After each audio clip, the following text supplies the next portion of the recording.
queridos amigos, 8 horas, vamos dar início aos trabalhos da noite de hoje. Hoje a Nayana vai falar para a gente sobre lembranças úteis.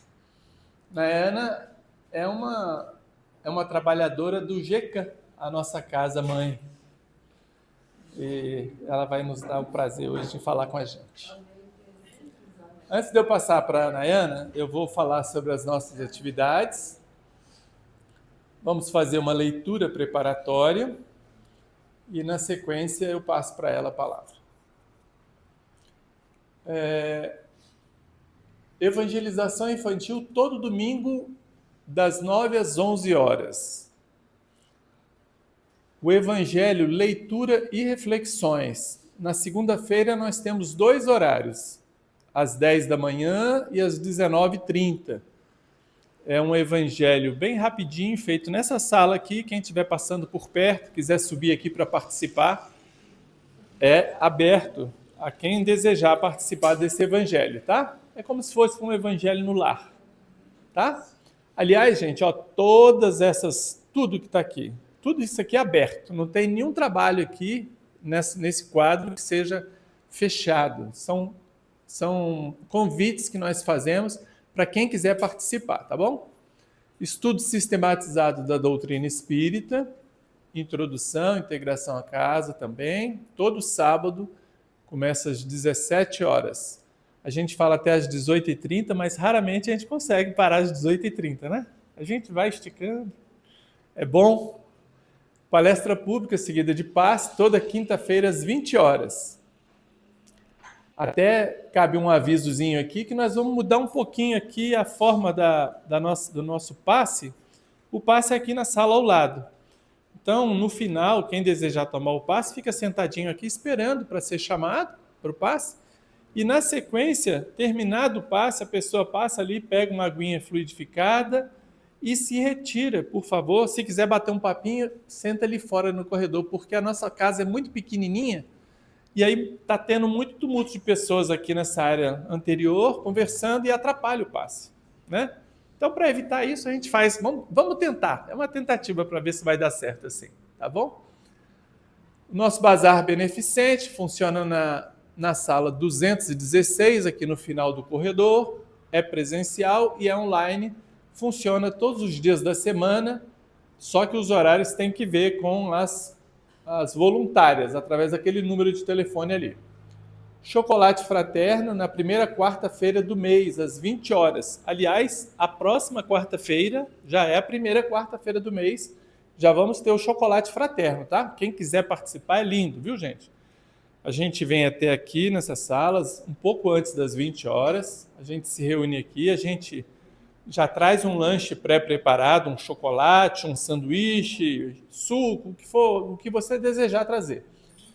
E aqui a gente faz uma prece e depois a gente vai na UPA de São Sebastião, onde a gente distribui esse lanche lá para as pessoas que estão lá.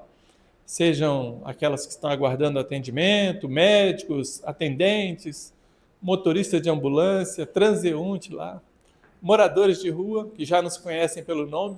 É muito legal. É um momento bem bacana. E a gente oferece lá esse lanchinho à noite, ainda mais que esse tempo mais friozinho, né? Tá bom para um chocolate quente. E oferecemos também uma mensagem. Depois a gente volta para cá para concluir o trabalho. Projeto Almofadas do Coração, na primeira e terceira quarta do mês. Também já é agora, essa próxima semana, né? Acontece também nessa sala aqui, tem umas máquinas de costura escondidinhas dentro desse quartinho aqui, ó. A gente tira para cá, são confeccionadas almofadas em formato de coração e são doadas na rede pública de saúde para mulheres mastectomizadas. Auxilia no pós-operatório. Quem quiser participar também, é um trabalho muito bonito, também aberto, só vir aqui às 14h30, olha lá, e participar. Vamos lá, leitura. Quem gostaria de fazer leitura? Você faz?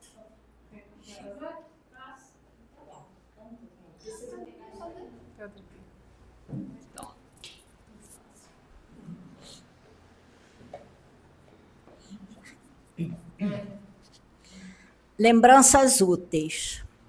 Não viva pedindo orientação espiritual indefinidamente. Se você já possui 2 semanas de conhecimento cristão, sabe à saciedade o que fazer. Não gaste suas energias tentando consertar os outros de qualquer modo. Quando consertamos a nós mesmos, reconhecemos que o mundo está administrado pela sabedoria divina e que a obrigação de cooperar invariavelmente para o bem é nosso dever primordial. Não acuse os espíritos desencarnados sofredores pelos seus fracassos na luta. Repare o ritmo da própria vida. Examine a receita e a despesa, suas ações e reações, seus modos e atitudes, seus compromissos e determinações, e reconhecerá que você tem a situação que procura e colhe exatamente o que semeia. Não recorra sistematicamente aos amigos espirituais quanto a comezinhos deveres que lhe competem no caminho comum. Eles são igualmente ocupados, enfrentam problemas maiores que os seus, detêm responsabilidades mais graves e imediatas. E você, nas lutas vulgares da terra, não teria coragem de pedir ao professor generoso e benevolente que desempenhasse funções de ama seca. Não espere a morte para solucionar as questões da vida. Nem alegue enfermidade ou velhice para desistir de aprender, porque estamos excessivamente distantes do céu. A sepultura não é uma cigana cheia de promessas miraculosas, e sim uma porta mais larga de acesso à nossa própria consciência. Do livro Agenda Cristã, de André Luiz, Francisco Cândido Xavier. Obrigado. Vamos fazer uma pequena prece e eu passo a palavra para a Ana. Nessa prece vamos mentalizar e pedir em especial para o nosso querido Marcelo, que está fazendo esse tratamento tão difícil, né? E que ele não saia de nossas orações durante a semana. Essa noite de frio, a gente devia ter cantado essa música aqui, número 38, mas eu vou recitar ela como se fosse a nossa prece. Silêncio, a cidade dorme, tudo é silêncio, mas na sarjeta o gemido agudo faz-me ficar surdo diante de tanta dor. É um irmão nosso que reza o Pai Nosso, pedindo ao Senhor. Ele sente fome, frio e desamor, bem encolhido, espero amanhecer. E assim, queridos amigos, lembrando dos nossos irmãos que neste momento estão passando frio, que Deus os conforte, que Deus os agasalhe e que toque nossos corações para que, se pudermos, façamos alguma coisa a respeito. Pedimos também as bênçãos do Pai para cada um de nós, nossos agradecimentos pela espiritualidade amiga que está sempre conosco, nossos queridos mentores e os mentores desta casa. Que a espiritualidade dê uma atenção especial neste momento para o nosso querido Marcelo, a Inês e todos os seus familiares que passam por esse momento tão difícil. Que nossos corações estejam com eles. E assim, Pai amado, agradecidos, pedimos permissão para darmos início aos trabalhos desta noite, dando graças a Deus. Deixa eu passar isso aqui para você. Legal.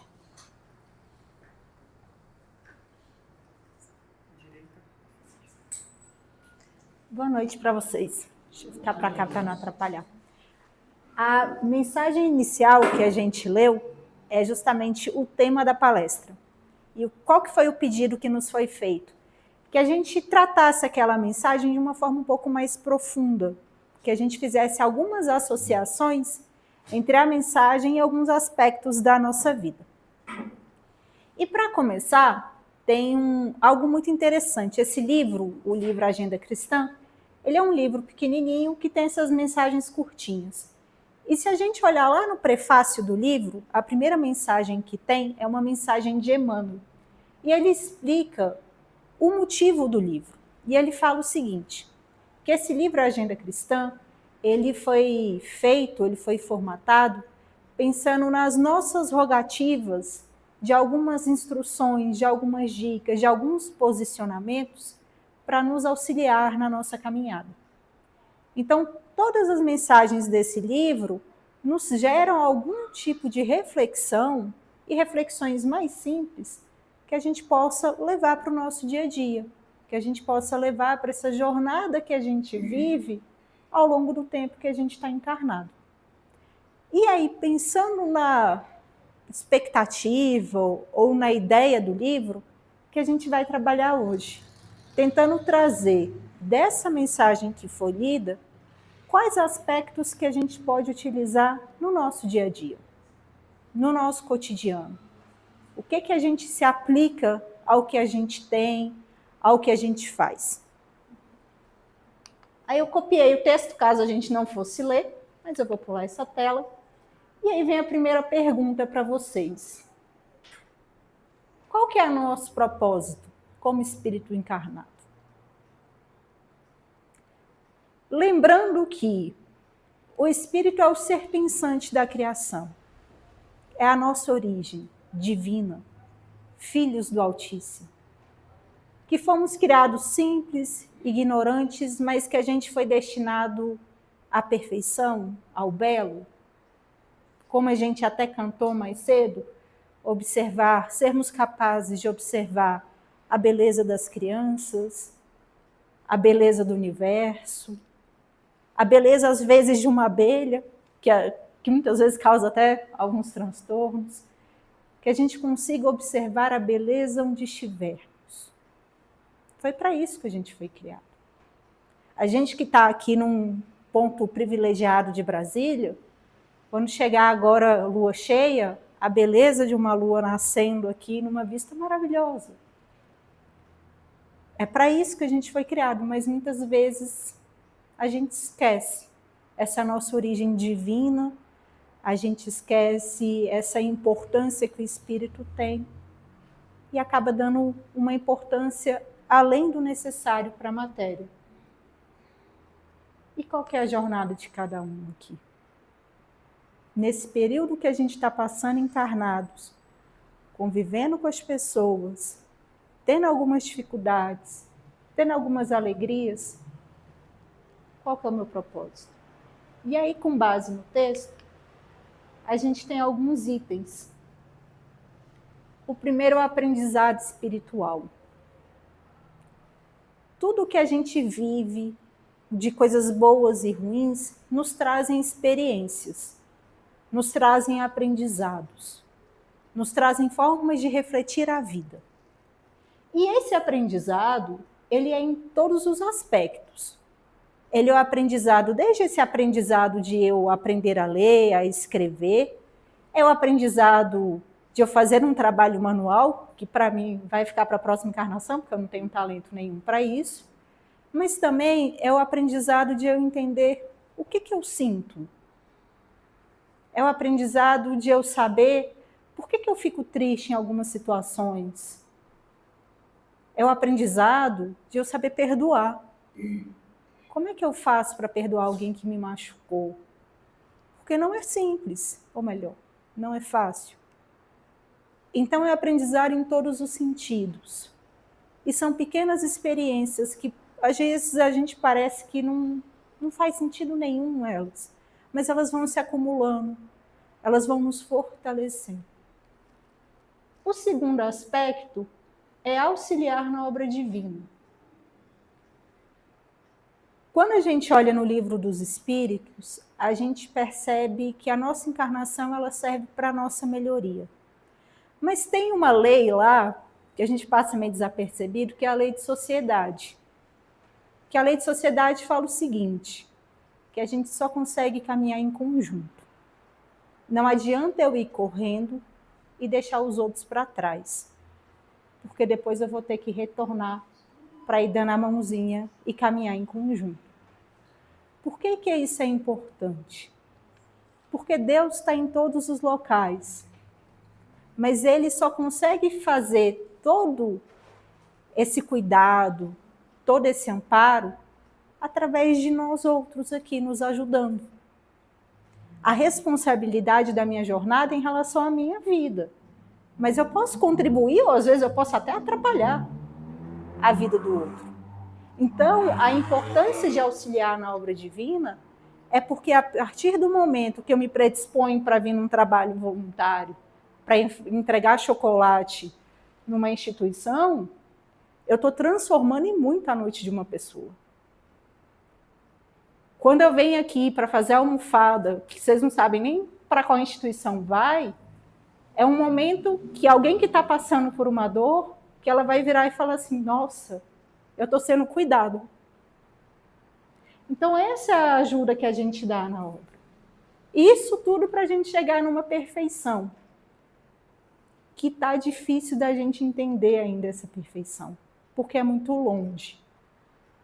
Mas a perfeição é quando a gente consegue olhar uma criança nos olhos e sentir empatia, ficar feliz.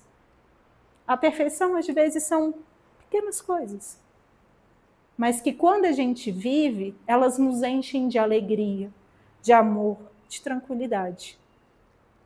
Mas lá no texto, tem uma mensagem que vai estar relacionada a isso, falando para a gente não gastar as nossas energias tentando consertar os outros. Por que o texto fala isso?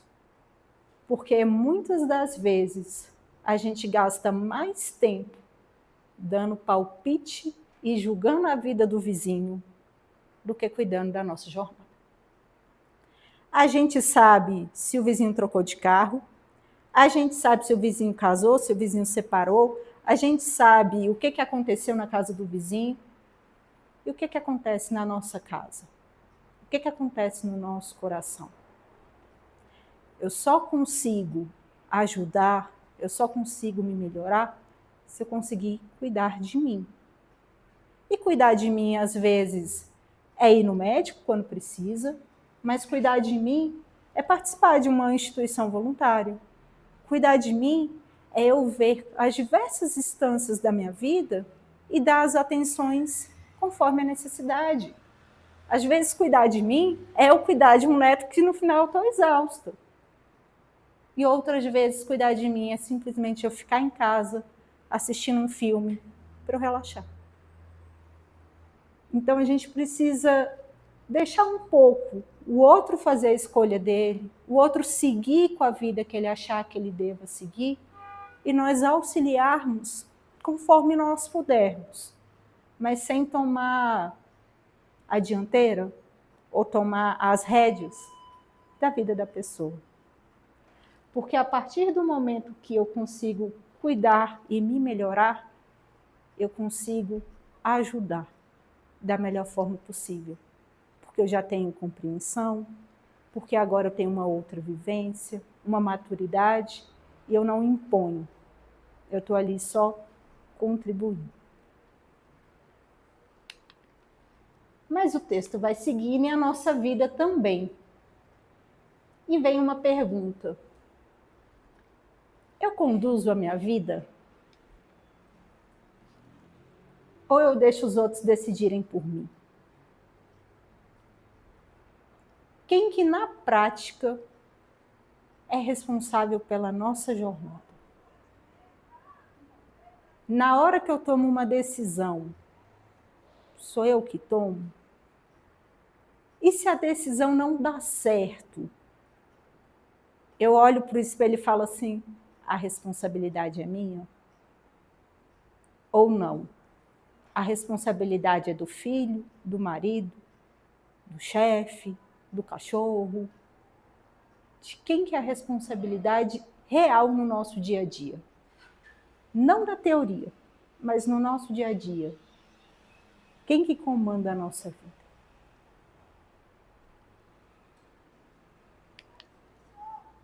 E aí vem um item muito importante. Eu consigo reconhecer quando eu erro? Quando as coisas não dão certo, eu consigo parar um momento, refletir com calma, entender o que eu fiz, o que eu não fiz e perceber em que eu contribuí com aquela situação? Ou não? Eu vou culpando o coleguinha. São as circunstâncias da vida e eu não tenho responsabilidade nenhuma. Eu espero que as coisas se resolvam de forma mágica.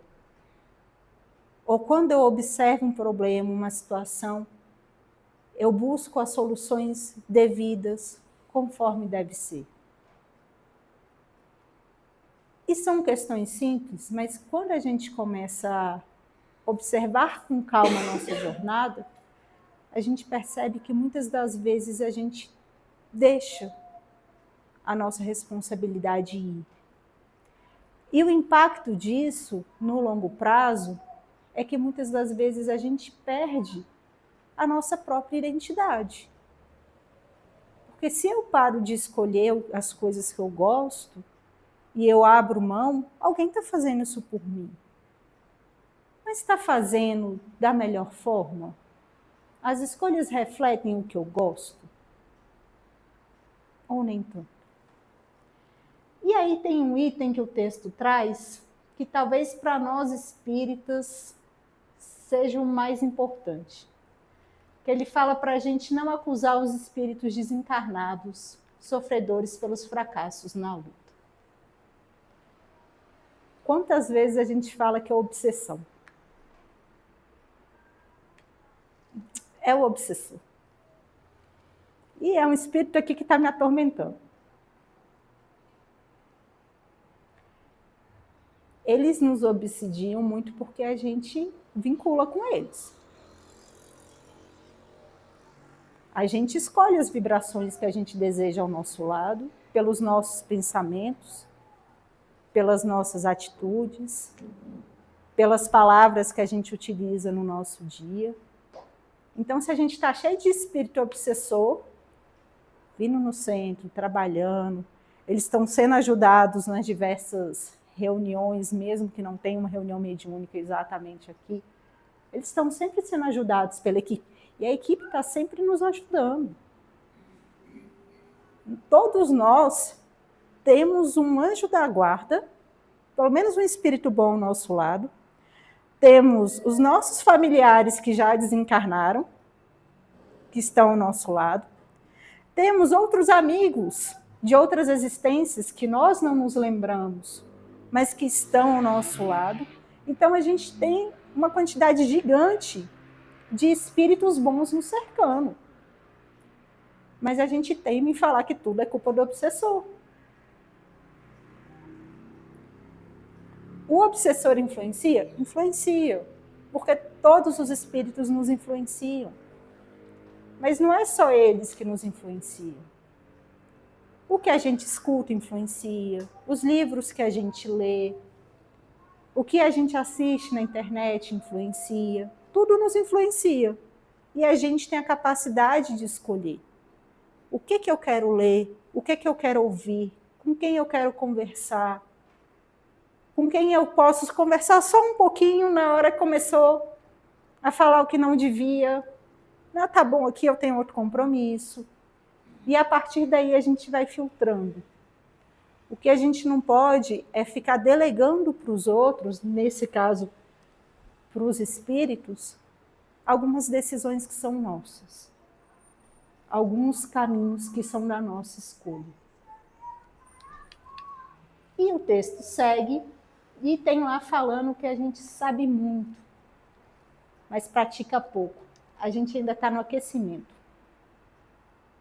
Por que a gente está no aquecimento? Porque nós estamos ainda no planeta em que nós, no geral, somos medianos. Nós temos bons pensamentos, muitas vezes, mas em outras tantas vezes a gente deixa vir um pensamento ali meio ruim, meio para baixo. A gente faz boas ações, a gente é solidário, a gente ajuda, mas em outros tantos momentos nós temos ainda ações bem egoístas. Então a gente ainda está no aquecimento. Já temos algumas coisas boas, mas nem tudo. E no geral, como colocam os espíritos, primeiro a gente aprende de forma intelectual, para depois a gente aprender de forma sentimental. Então primeiro a gente estuda, vem aqui, faz o evangelho junto, faz estudo sistematizado, entende o que é o amor, entende o que é caridade, entende o que é o espírito, a importância da matéria, a gente vai entender nessas coisas. E depois a gente tem que transformar isso em sentimentos. Porque as nossas decisões, na maior parte das vezes, ela é emocional. Ela não é intelectual. Na hora que a gente está passando por uma situação de dificuldade, o nosso primeiro impulso não é com o cérebro, é com o coração. Na hora que a gente sai daqui e vê uma pessoa passando frio, a gente não para e pensa, realmente, olha a temperatura de hoje, isso, ele deve estar sentindo isso e aquilo, por isso eu vou ajudar. Não. A gente sente empatia e aí a gente ajuda. Só que o nosso primeiro aprendizado é o quê? Na cabeça. Então, por isso que a gente tem que ir treinando, pegando o que a gente já entende de forma racional e transformando nos nossos sentimentos para que depois a gente consiga agir de uma maneira mais consistente, de uma maneira mais continuada. E como que a gente faz esse aprendizado? Onde que a gente consegue pegar essas informações para depois trazer isso para o nosso sentimento e depois trazer para as nossas ações? E nós espíritas temos uma facilidade, que a gente tem muita obra. A gente tem muito acesso. A gente tem o Evangelho de Jesus. Então, se a gente parar, ler a Bíblia com calma e entender, dá para tirar muita coisa. Se a gente entender só o Sermão da Montanha, a gente já ganhou muita coisa. Porque fala de amor, fala de caridade, de misericórdia, de perdão, de dificuldade. Nós temos a doutrina, os 5 livros de Kardec, mais um bocado de revista espírita, mais os livros que foram feitos na época de Kardec. Temos mais Chico, mais Divaldo, mais um bocado de autor. A gente tem livro para passar de encarnação, inclusive. Mas a gente tem um outro item muito importante. A gente tem a consciência. A consciência é aquele grilinho falante que nos lembra quando a gente está fazendo coisas boas ou não. É aquela vozinha interior que quando alguma coisa acontece, ela nos desperta para a gente lembrar se a gente fez coisas boas ou ruins. E de todos, talvez ela seja a mais difícil da gente ouvir. Porque primeiro demanda silêncio. E no geral a gente escolhe tudo que é movimentado para que a gente não olhe para a gente. Demanda tranquilidade. Demanda deixar a rede social de lado, demanda ficar quietinho no quarto, ouvindo, demanda prestar atenção nas minhas atitudes em diversos momentos, refletir sobre o que eu fiz, por que eu fiz, para ela, pouco a pouco, ir vibrando dentro da gente. E às vezes a consciência ela até parece meio cruel, porque ela nos cobra muito em alguns momentos. E aí a gente precisa ter um pouco de misericórdia com a gente. De entender que naquela situação eu fiz o melhor que eu podia. E que eu aprendi com aqueles erros, eu aprendi com aquelas dificuldades, para que na próxima eu possa fazer diferente. Só que muitas das vezes a gente se cobra tanto, que a gente não dá nem espaço nesse primeiro momento para crescer. Mas o texto tem uma outra frase. Não recorra sistematicamente aos amigos espirituais quanto a comezinhos deveres que lhe competem no caminho comum. E embaixo ele fala ali, não viva pedindo orientação espiritual indefinidamente. Se você possui 2 semanas de conhecimento cristão, sabe a saciedade o que fazer. Tem um exemplo no livro Cartas e Crônicas, que é uma historiazinha que Humberto de Campos narra, que é o seguinte. Tem um grupo de pessoas que são trabalhadores, que são espíritas, e eles se reúnem no Evangelho e eles resolvem criar um grupo para ajudar outras pessoas. Então eles se reúnem, a ideia é eles vão se reunir para vibrar em conjunto, para fazer uma prece por quem necessita, semelhante mais ou menos ao que seria uma reunião mediúnica. Então eles vão se reúnem e no primeiro encontro, um mentor, uma mentora, a irmã Clara, vem e traz uma mensagem falando que ela vai ajudar e pergunta se eles têm alguma dúvida, alguma consideração, e eles começam a reclamar as questões da vida. Eu estou com uma dificuldade aqui, eu estou com dificuldade com o filho, com o marido, com o trabalho, com dinheiro, e ela vai orientando o grupo. Semana seguinte, eles se reúnem de novo, e de novo fazem a prece, e aí eles começam lá. Que eu estou com dificuldade nisso, naquilo, e a mentora de novo vai explicando para eles, vai auxiliando no que é possível. O tempo passa, e quando eles vão completar 10 anos de atividade, ela fala assim, acho que agora dá para a gente começar, né? Porque já tem 10 anos que a gente se reúne e que toda reunião a gente está tratando de vocês. Eles falam, tudo bem, vamos começar. O que acontece na reunião? A mesma coisa. Eles de novo reclamam, e ela vem orientar. E aí vem um mentor acima dela e fala assim, gente, não dá. Vocês precisam entender que essas dificuldades são inerentes à caminhada individual. E enquanto vocês ficarem o tempo inteiro só aqui vindo reclamar, a atividade não segue e a gente precisa seguir com a atividade. E só depois dessa chamada desse outro mentor, que de fato eles começam a trabalhar na atividade de que eles estavam desejando. Quantas vezes a gente não faz isso? Quantas vezes a gente fica só esperando? Eu vou ler o horóscopo todo dia, para eu ver se é um dia bom para eu ir trabalhar, se é um dia bom para isso ou não. Eu vou sempre consultar ali, às vezes um mentor, às vezes alguém que tem alguma mediunidade para saber se eu posso fazer uma coisa ou outra. Em cada detalhezinho da jornada, eu vou pedir uma orientação e muitas vezes a gente não se dá conta. Dá um exemplo para vocês entenderem mais ou menos esse contexto.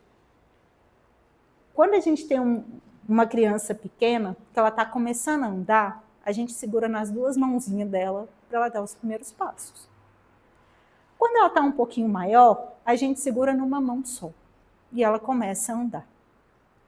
Quando ela já pegou um ritmo e ela já cresceu um pouquinho, a gente fica assim, ó, para não bater a cabeça. Porque ela já anda em tudo quanto é lugar. Quando ela cresce um pouco mais, já se sente mais segura, a gente deixa. E quando é que a gente segura na mão dela? Quando a gente vai atravessar uma pista. Porque ali é um lugar seguro. Não é seguro e eu vou atravessar. Mas em todos os momentos, ela consegue andar sozinha e se virar. A mesma coisa acontece com a gente. Quando a gente estava lá no comecinho da nossa jornada, a espiritualidade estava com as duas mãozinhas nos segurando.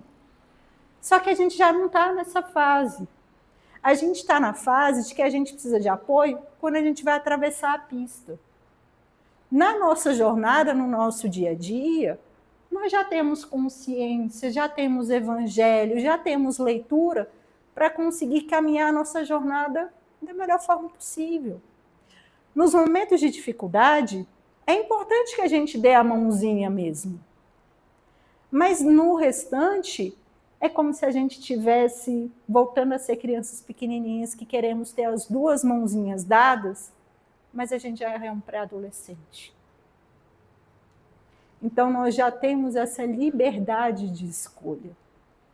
A gente já consegue tomar a maior parte das nossas decisões.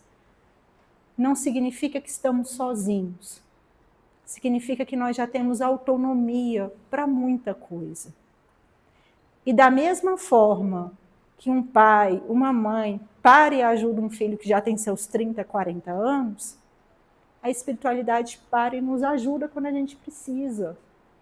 Mas o básico do dia a dia, a gente consegue fazer. Por isso que eles dão esse alerta. Porque às vezes a gente se sente tão inseguro que a gente não quer tomar nenhuma decisão sozinho. E nessas situações é importante buscar uma ajuda efetiva de um psicólogo, de um psiquiatra, do centro espírita, de uma outra religião, para tratar essas dores e eu continuar essa caminhada com autonomia, com livre-arbítrio, com tudo de bom que eu já vinha acumulando no meio dessa jornada. E aí vem uma questão: que caminho a gente vai seguir? Um caminho um pouco mais tranquilo ou um caminho com mais desafio, mais pedregoso? Como é que a gente define o caminho que a gente escolhe? E aí esses são os itens que normalmente nos ajudam a escolher um caminho mais leve. O primeiro é eu me conhecer. Na hora que eu me conheço, eu consigo falar: isso aqui cabe para a minha vida, isso aqui não cabe para a minha vida. Porque não tem jeito, cada um é único. As coisas que eu gosto, talvez vocês não gostem, e vice-versa. Então, as coisas os quais eu entendo que para mim faz sentido, para outra pessoa também não faça.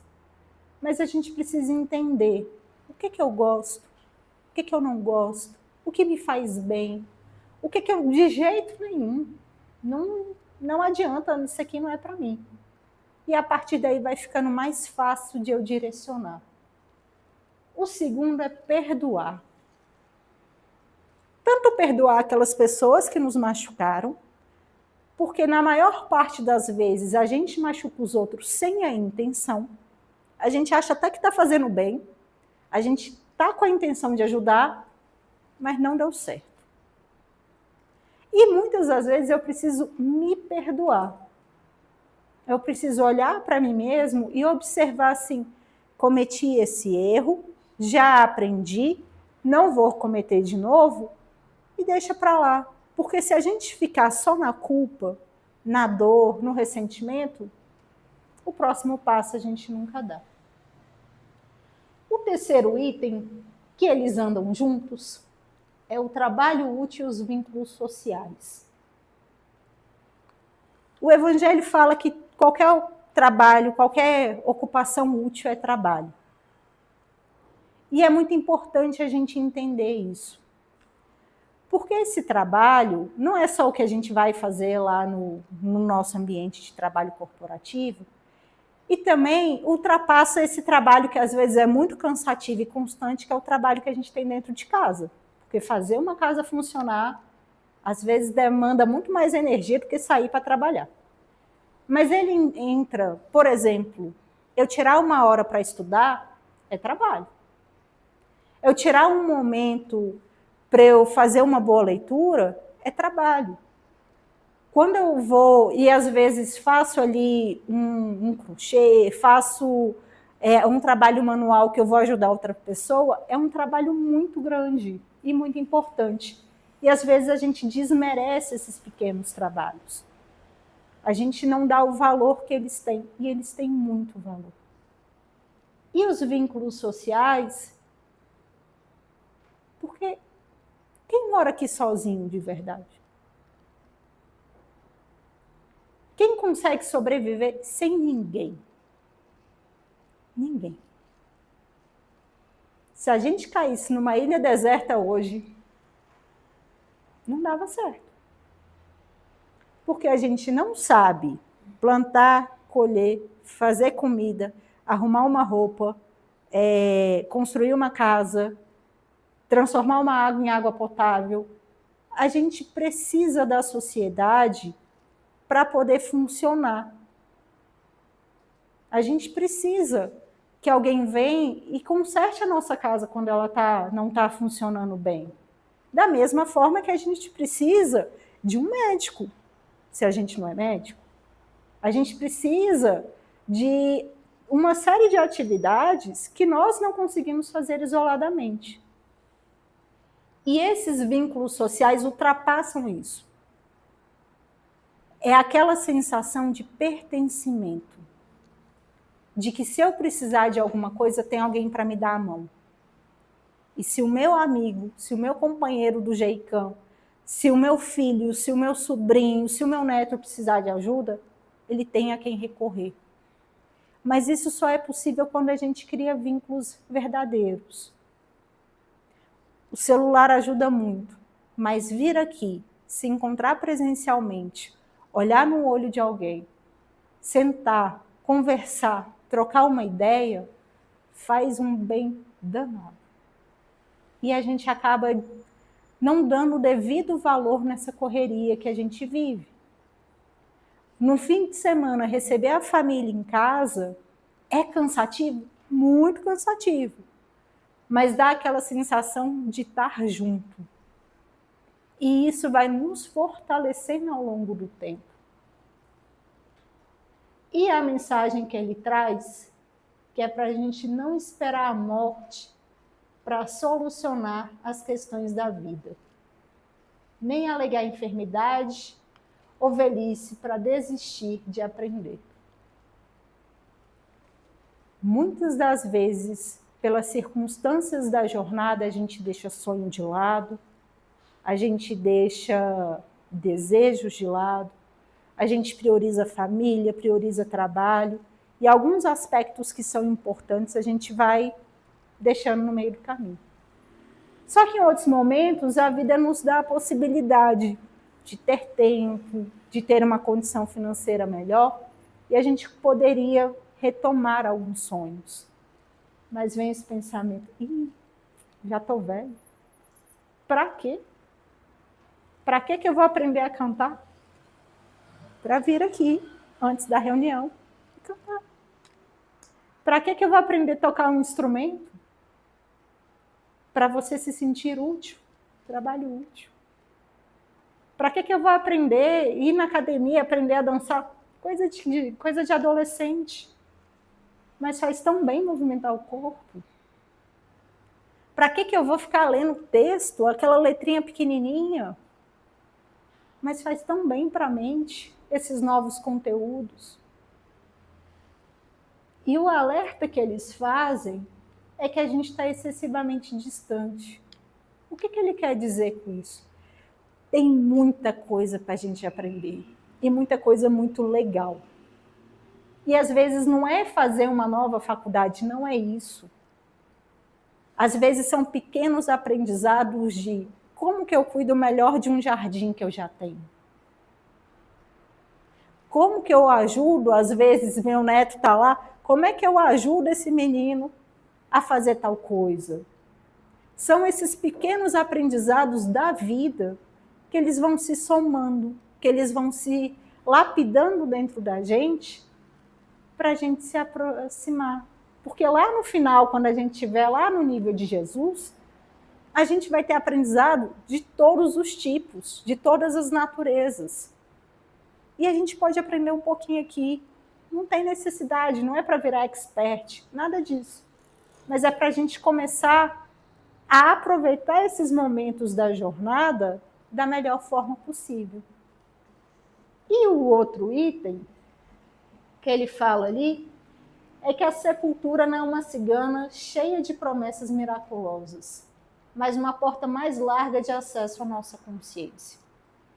A importância disso é a seguinte: o quanto das nossas dores, das nossas tristezas, a gente ainda não conseguiu lidar. O quanto de pessoas que a gente ainda tem para perdoar ou para nos perdoar que a gente ainda não trabalhou. Jesus fala para a gente ir se reconciliando na jornada.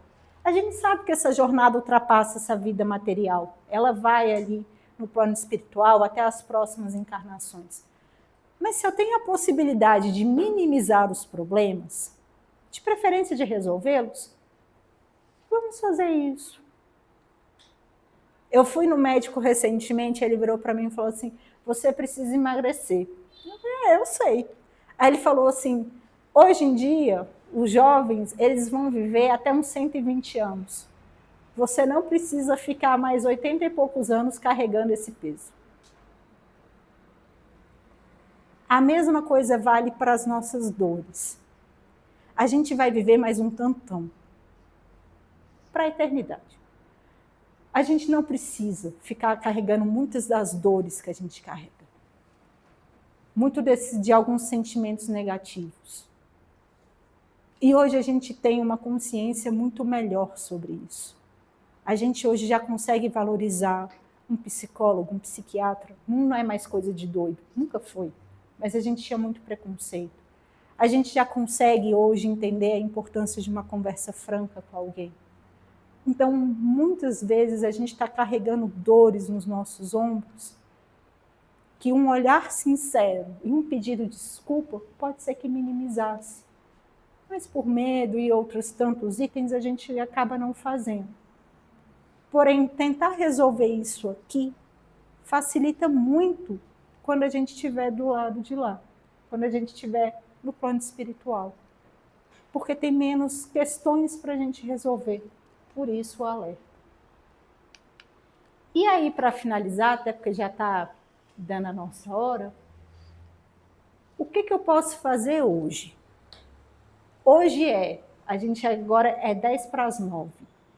De 10 para as 9 até 11 horas ali, 10 e meia, na hora que vocês forem dormir. O que eu consigo fazer hoje que pode me ajudar para ter um dia melhor? Eu posso fazer uma prece? Posso mandar, às vezes, mensagem para alguém que está longe e que eu sinto saudade, eu não tenho coragem de falar que eu sinto saudade? Posso fazer uma ligação para alguém que é importante para mim, que há tempo eu não ligo? O que a gente consegue fazer nesse momento para transformar esse dia de hoje, essas 24 horas que a gente vem vivendo aqui, num dia bom? Porque se a gente está destinado à perfeição, não é só aquela perfeição lá da frente.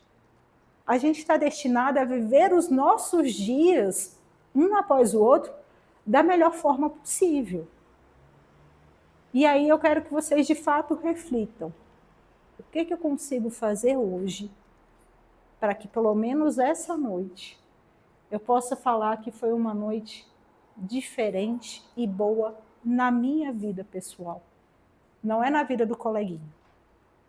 E às vezes o fazer hoje é simplesmente eu chegar em casa, colocar os pés para cima, porque eu nunca me dou o direito de descansar. Ou é simplesmente eu chegar e falar assim: olha, para amanhã tomei uma decisão. Para amanhã eu não vou acordar às 6, eu vou acordar às 7h30. E vou tomar um café da manhã. Porque são, às vezes, pequenas coisas que vão passando, e essa jornada de tão significado, ela vai perder nessa essência. Essa essência divina de quem valoriza o espírito. E é capaz de utilizar toda essa matéria para nos ajudar nessa trajetória.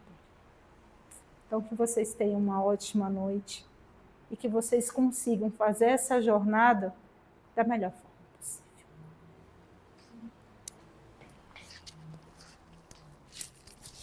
Sim.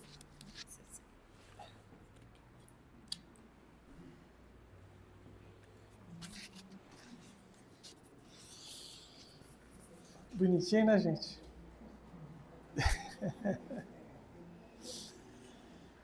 Depois de tantas palavras assim, né? Eu viajei, toda hora eu ia assim. Cada frase uma viagem.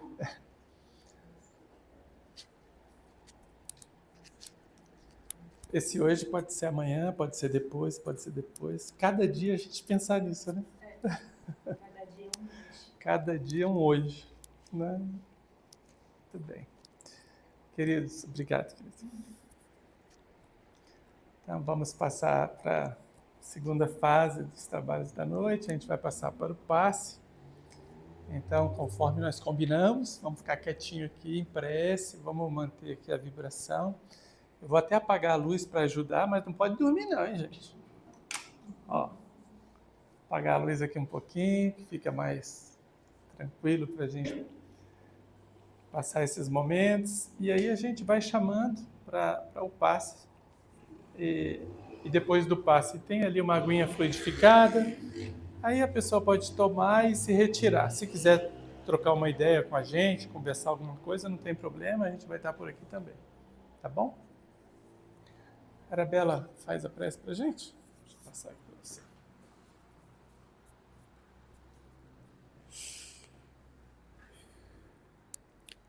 Querido Deus, muito obrigada, Senhor. Muito obrigada por esta noite, por essas reflexões. Muito obrigada por cada dia a gente tentar melhorar um pouquinho mais. Abençoe-nos a todos, Senhor, encarnados e desencarnados. Abençoe aos nossos amigos que não puderam estar presentes. Abençoe os nossos mentores. Abençoe os mentores desta casa. Esteja sempre do nosso lado, para que vençamos as dificuldades da caminhada. Obrigada, Senhor, por estar sempre, sempre conosco. Que assim seja.